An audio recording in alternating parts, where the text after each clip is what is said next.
এই কালিমার পতাকা যখন আল্লাহ উঠানে সিদ্ধান্ত নেবে, ও কোনো ষড়যন্ত্র কাজ হবে না, হবে। কিন্তু আমাদের চেষ্টাই করিয়া যাইতে হবে, আমাদের সাধ্য অনুযায়ী ইখলাস নিয়ে সাধ্য অনুযায়ী চেষ্টা করতে হবে। তোমরা এত পারো আমাদেরকে গালি দাও, মারতেও চাও, শোনেন না আমারে মারিয়ে ফেলাবার জন্য হুকুম দিচ্ছে, যেখানে পাই ভ্যানে বলে আমার সাইজ করতে কইছে, কথা বুঝছেন? ভয় করিয়া তো লাভ নাই, কারণ আর সে একদিন যাবো তো একদিন। কেউ কেউ জোর করে রাখা যায়, কিন্তু হক কথা বইলেই যাইতে হবে।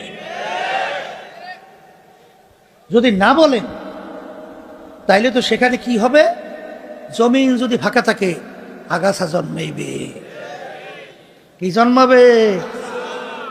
এই জন্য যা আল হাক্কু ওয়া জাহাকাল বা ইন্নাল বাতিলা কানা যাহুকা, হক আসলে আল্লাহর ফজলে বাতিল দূরীভূত হবে, আলো আসলে অন্ধকার দূর হবে, বলতেই থাকতে হবে।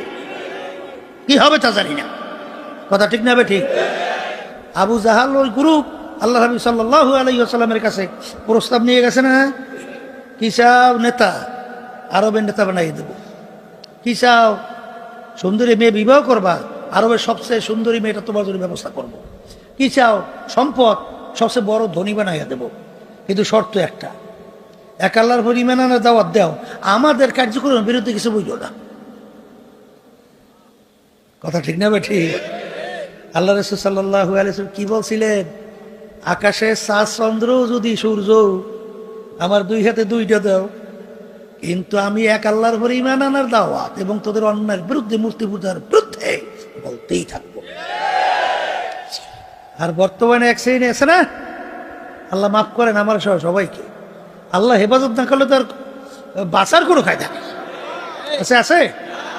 এই দেখবেন বাংলাদেশের ভিতরে, হারে আফসোস, এত মুসলমান বসবাস করে, বাংলাদেশের রাজধানী ঢাকাকে মসজিদের নগরী বলা হয়, রাস্তার মোড়ে মোড়ে মসজিদ মাদ্রাসার অভাব নাই। যেই দেশ আজানের শব্দে বাচ্চাদের ঘুম ভেঙে যায়, আজানের শব্দে বাচ্চারা মায়ের কোলে ঘরে যায়, যেই দেশের ভিতরে জুমার সময় মসজিদে মুসল্লি ধরে না, সেই দেশের মধ্যে আজকে দেখেন যে দিন কিন্তু পরাজিত, কিন্তু বিজয়। এর পিছনে দায় কিছু আমাদের নাই? আসতে আমাদের কিছু নাই? এই আমি বলি এক ধরনের, আর একজন বলে আর এক ধরনের। আমরা বলি